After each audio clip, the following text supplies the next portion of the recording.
eto na. Eto pa. Speaking of Bongo, speaking of Digong, naku po, mga kababayan, huwag po kayong magalit ha. Speaking of Bongo, speaking of Digong, eto na. Kung naalala ninyo, may kaso po si Digong at si Bongo ngayon kay Trillanes na plunder. Yung kasong plunder na yan ay patungkol po yan sa inaward ni Digong noong siya pa ang presidente kay Bongo, sa tatay ni Bongo, sa CLTG Builders, itong DPWH project na nagkakahalaga ng 6 billion plus or kulang-kulang 7 billion. Gusto kong i-explain sa inyo yan. Ang kaso po ni Bongo at ni Digong na i-final ni Trillanes sa ombudsman kahapon lang ay patungkol po yon sa DPWH project, no, or infrastructure project na nagkakahalaga ng mahigit 7 billion. Ngayon mga kababayan, meron na naman panibagong haharaping kaso, plunder ulit, si Bongo at si Digong. Nako po, ano ito? Pakita ko sa inyo ha. Ay, Diyos ko, mga kababayan, talaga namang, ito po, basahin lang po natin. Ito po ay galing sa, Philippine Star. Ayan galing sa Philippine Star. Duterte go, face plunder, raps over Navy.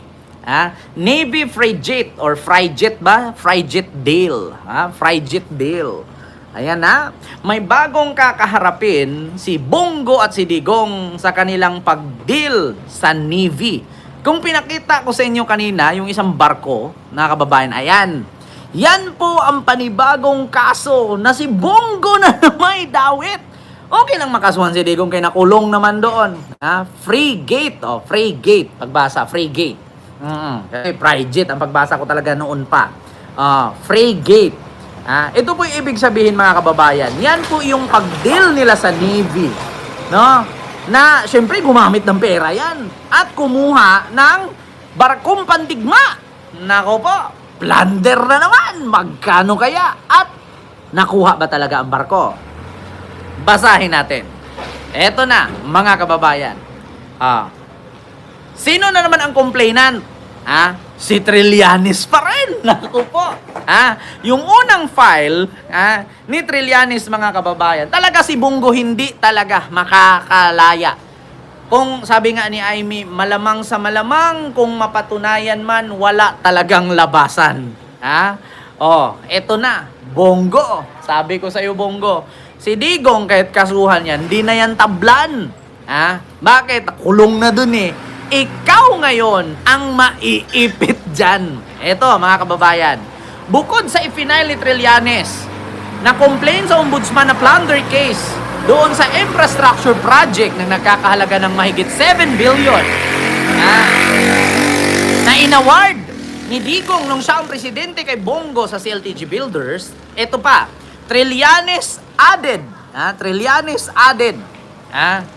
that the procurement of the Combat Management System or CMS for the two Frigate.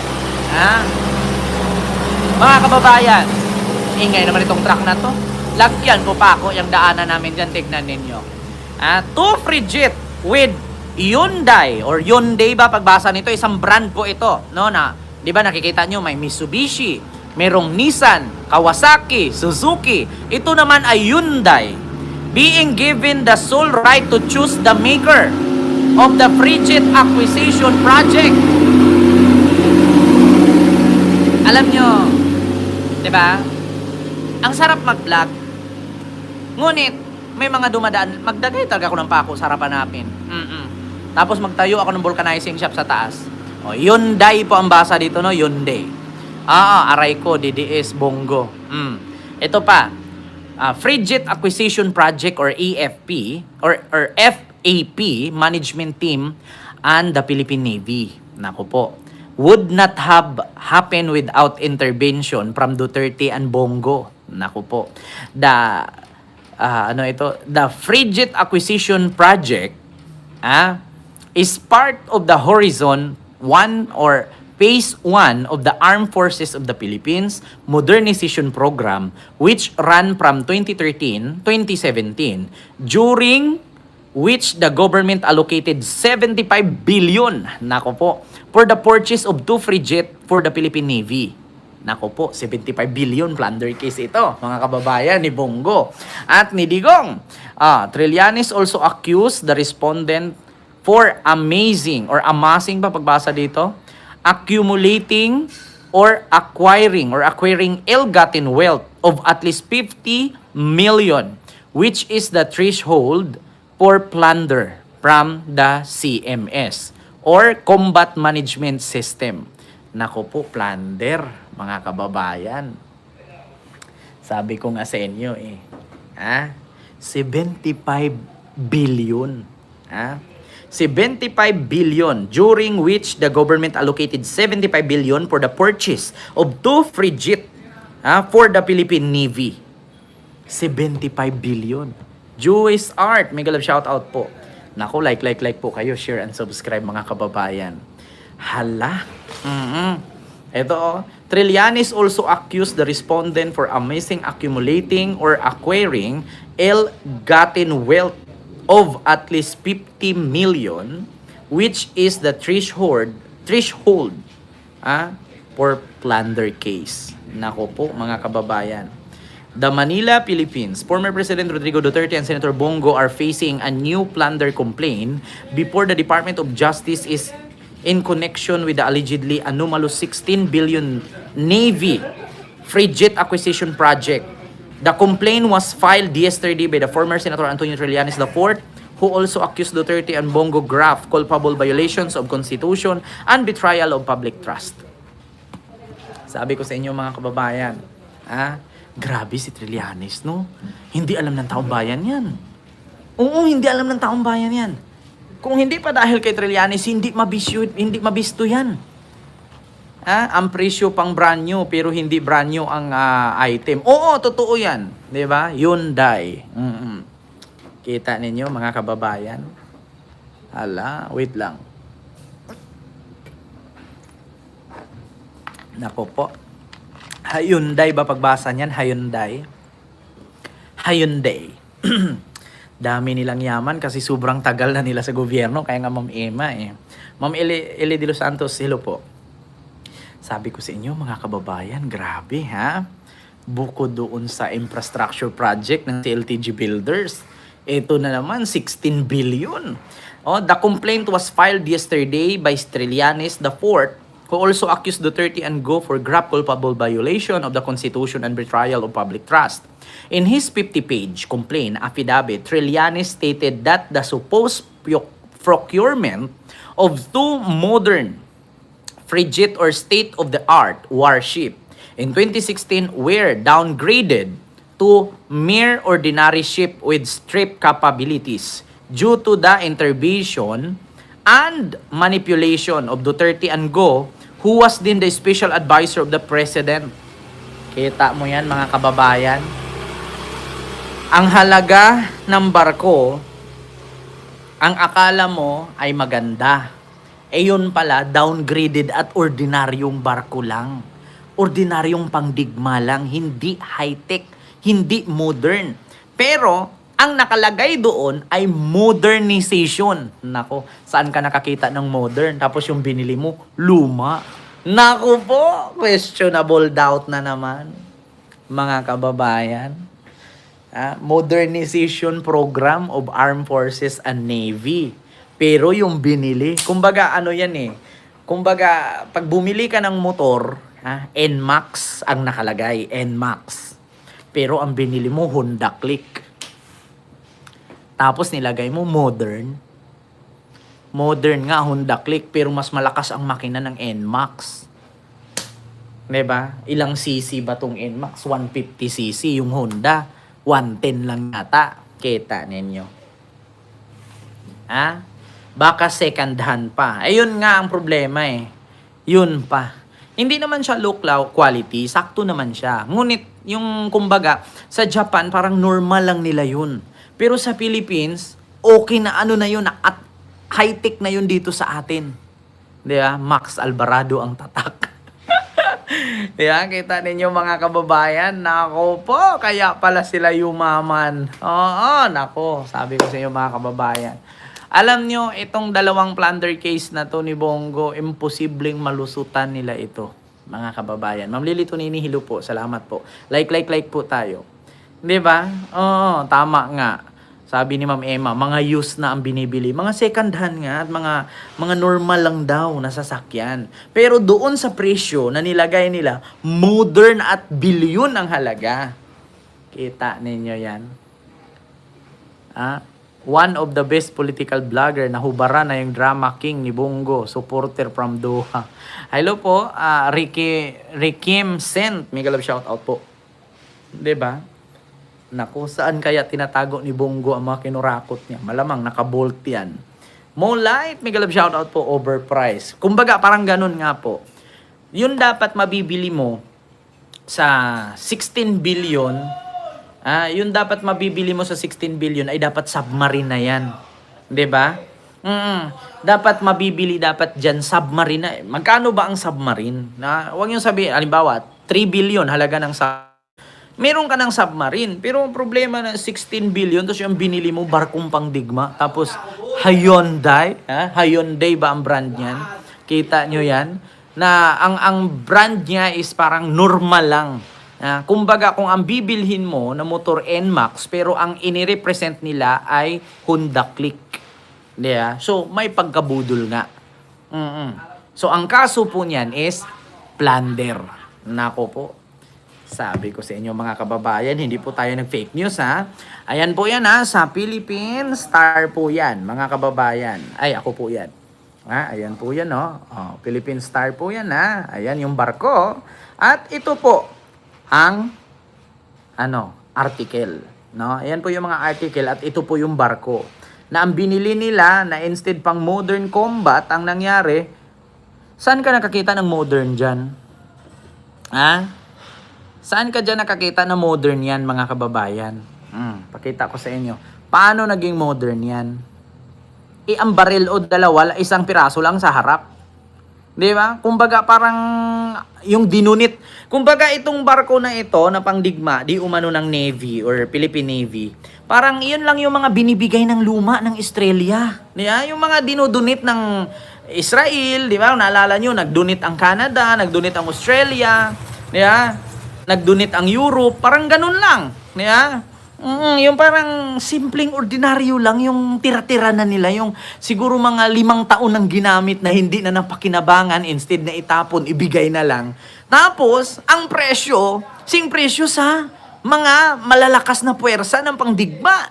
Diyos ko po. Makabili ka na, yung 16 billion na yan, na halaga nitong barko na to, 2 submarine na yan ang mabibili dyan. Wala pa tayong submarine sa Philippines. Kita ninyo? Malamang malalaman ni Trillanes yan kasi nga sundalo siya. Alam niya yan. Diyos ko, seaman nga, nagtitrainee sa dagat, sundalo pa hindi. Diba? Si Trillanes pa, PMA yan. At saka iba-ibang pinasok na ilang certificate ang nakukuha niyan. Diba? Giokin, sa mega love shout out po. Maraming salamat po. Thank you so much po. Ayan, Navy officer si Sentry, kaya alam niya kung brand new or surplus. Kaya nga, di ba? Ay nako. Akuna Shanti, mega love shout out po. Navy pa nga. Sabi ko sa inyo, maraming pinasukan yan si Sentry. Sabi ko nga sa inyo mga kababayan, talaga namang sasabi talaga.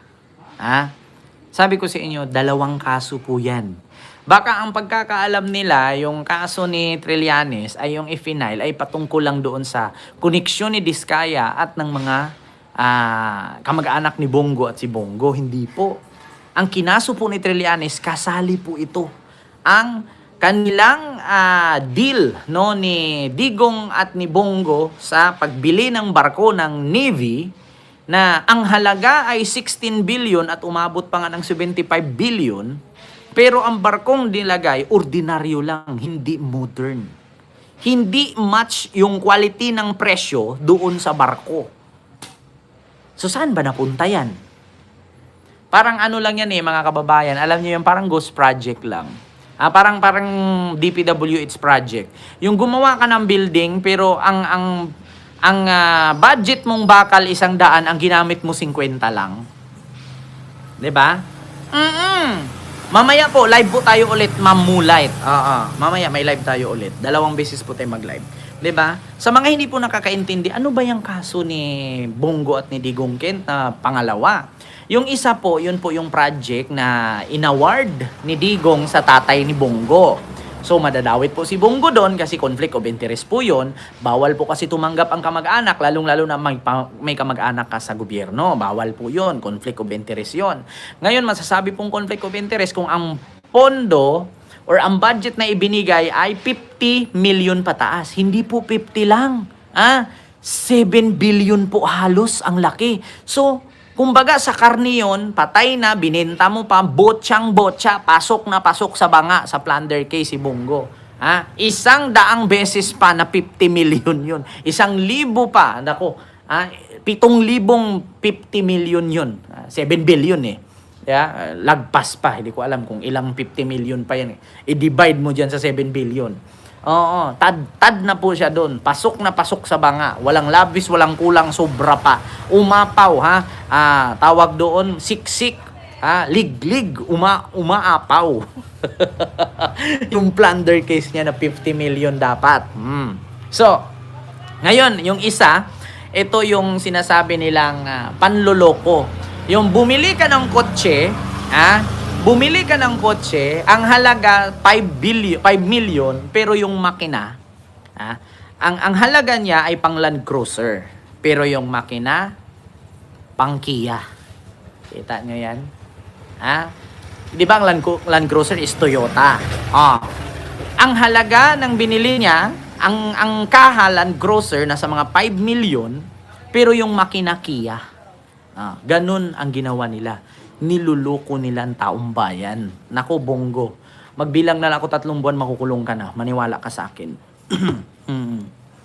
Diyos ko po, mga kababayan. Ay, nako. Kita ninyo? Mga kababayan. Kasi pag i-search po natin ngayon, ito po, sa ganitong klaseng barko, mga kababayan, pag i-search po natin ngayon, what kind of barko na pandigma na kasya dyan sa 16 billion. Kahit i-search natin, mga kababayan, ito warship.